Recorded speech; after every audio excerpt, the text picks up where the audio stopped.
Ние ще си говорим за това, защо всички искат да бъдат that girl, какво по дяволите е това и защо това е пълна простотия. Катя против простотията, е!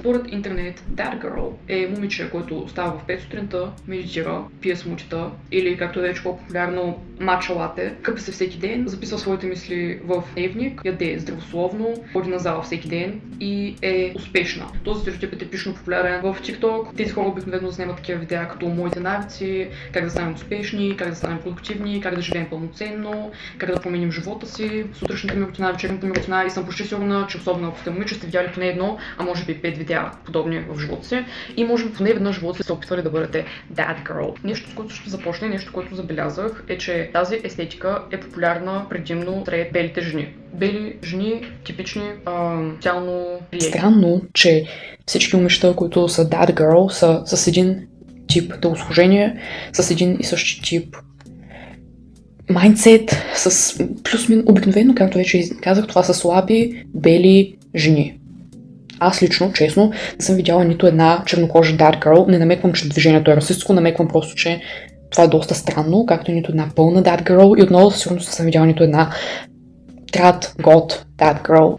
Хората, които пропагандират тази естетика, хората, които са привърженици на тази естетика, обикновено са бели жени, които изглеждат доста социално приемлимо и обикновено те са self-employed или са инфлуенсъри, или са ютубъри, или в най-лошия случай са фрилансъри, или в още по-лошия случай работят на половин ден. Това са привилегировани хора, ако можем да наречем жената привилегирован човек.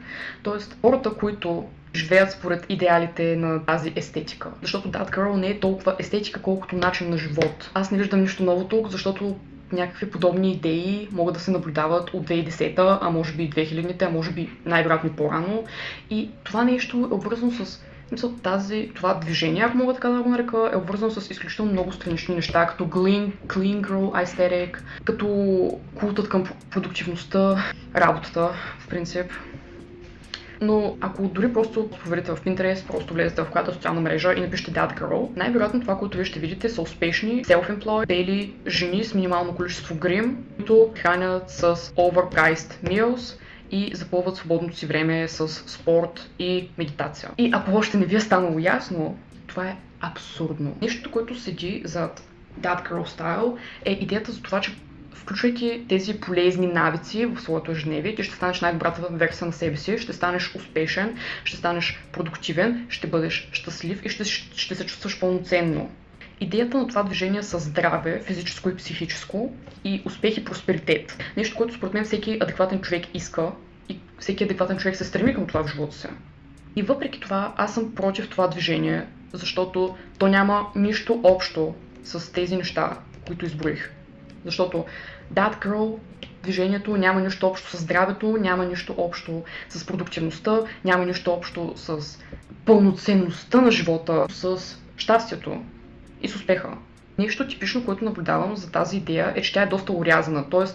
тя се отнася към хора с точно определен начин на живот. Тя не включва в себе си политическите активисти, тя не включва в себе си готовете, тя не включва в себе си дискриминираните хора, тя не включва в себе си хората, които не са self-employed и ходят на абсолютно нормална средностатистическа работа. И тя се отнася към една изключително тясна група хора. That girl движението малява пълнота на човешкия живот, цялата пълноценност на човешкия живот.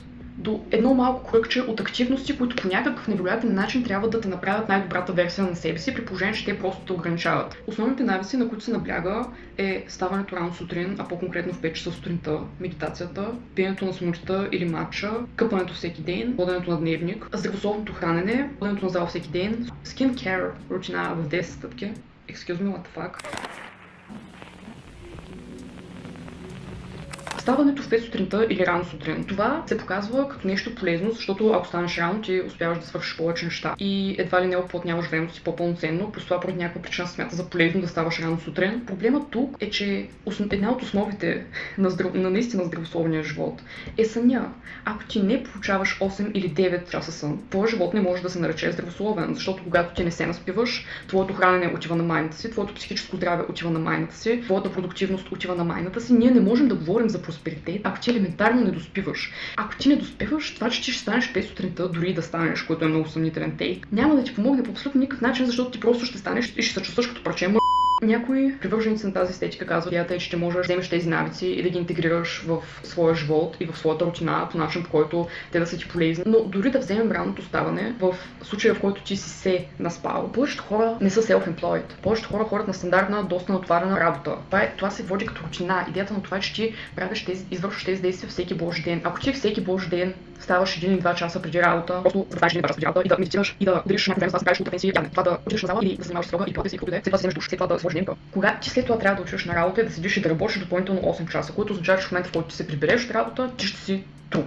Не можем да говорим за абсолютно никакво развитие в този случай, защото отново, ако ти всеки ден извършваш всички тези 15 действия, делиш примерно 2 или 3 или 5 часа за това и след това ходиш на работа, ти нямаш абсолютно никакво останало време за да се развиваш интелектуално, за да се развиваш в реалния смисъл на това да се развиваш, за да учиш, за да се опитваш да правиш нещо свое, по някакъв начин да получаваш нови навици, нови знания, нови умения и така нататък.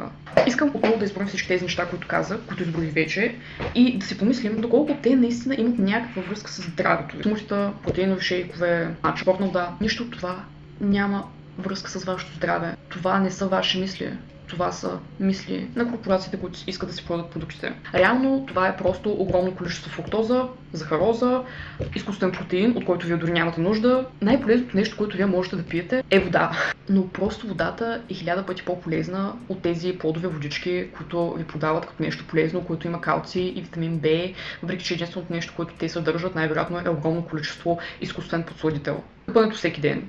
Всеки си избира кога да се къпе, аз не съм противник на това да се миете всеки ден, ако така се чувствате окей, ако така ви е необходимо, аз съм имала период, когато съм се мила всеки ден, защото така ми е било комфортно, но обективно на вас не ви трябва да се къпете всеки ден. Смисъл, вашето тяло и вашата коса има нужда от душ, може би веднъж на 2 или 3 дена. Единственото нещо, което има логика да се мие всеки ден е газа и краката. Всичко останало буквално няма необходимост да минава през, не знам, термична обработка, да минава през някаква хигиенизация всеки божи ден, освен ако не е лято, не се почита като кон, вашето тяло буквално няма нужда от това. Но не смятам, че тези хранения, които ми се показват като нещо полезно, са еталонът за това как трябва да се храним. That Girl естетиката за пореден път се опитва да пропагандира определено женско телосложение, което почти винаги е било изключително популярно и желано. Очевидно, някой се опитва да ти каже, че ти не можеш да бъдеш пълен и да бъдеш здравословен. Не знам, и да живееш здравословен живот. Това не е реално. Мисля, за да бъдеш здрава жена, ти трябва да бъдеш слаба, с малко мускули и голям гъс. Много важно. Ходенето на зала всеки ден. Има много какво да кажа за това. Защо единственият начин да бъдеш здравословен? Защо единственият начин да спортуваш е да ходиш на зала? За мен винаги е било изключително забавно как някои хора плащат за абонамент и при това, когато имат избора дали да отидат до работа пеша или с кола, избират колата. И тук не искам да кажа, че това да ходиш пеша до работа ти заменя тренировката в залата. И не искам да кажа, че ако работното място на 10 км от място, където ти живееш, че трябва да ходиш пеша там. Excuse me, no. Говоря за хората, които живеят на, не знам, максимум 2 км от работното си място и избират автобус или кола вместо крака. И при това плащат за зала. Безплатно натоварване! Но естествено никой няма да се опитва да ви подава ходенето. Ходенето е безплатно. Вау! Невероятно. Както и бягането е безплатно също.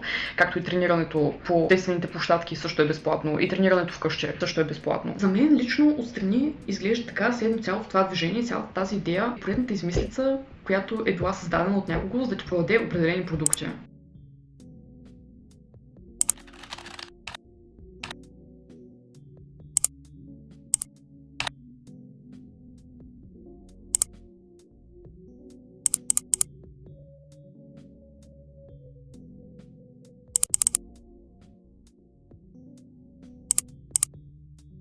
Имаш лицето ти с 10 различни неща.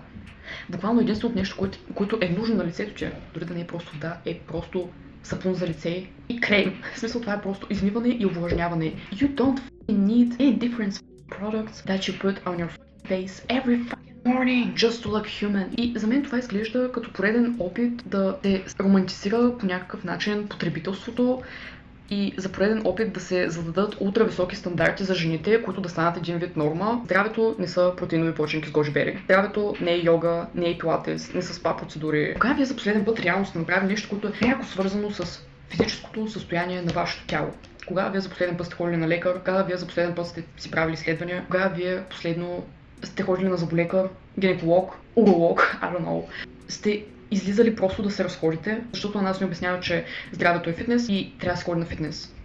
Кога вие сте дишали за последен път свеж, чист въздух? Ходили сте някъде, не знам, в планината, в гората, на море, просто сте се разхождали в парка. И това е доста иронично за мен, че има толкова много хора, които намират време да работят, намират време да ходят на зала, но намират време да се погрижат за здравето си по толкова елементарен и лесен начин, като просто се разходят някъде на зелено. Кога вие за последен път наистина сте направили нещо за здравето си, защото пиете ли? Пушите ли? Повечето от вас най-вероятно пият и пушат. И ходят на зала. Най-вероятно ще ви убие много по-бързо от това да консумирате за закуска вместо тост с авокадо баничка, която, о боже господи, съдържа глутен, лактоза, сол и заборя всичко свято. Слънчогледово олио. Много по-полезно за вас ще, ако вие намерите това, в което искате да се развивате и цялото това време, енергия и пари вложите в нещо наистина стойностно, нещо, което наистина искате да правите, нещо, с което наистина искате да се занимавате, а не просто се опитвате да бъдете идеалния потребител. Надявам се, че това видео ви беше полезно, надявам се, че това видео ви е било интересно и с това пожелавам хубав ден, вечер, лека работа, приятна почивка и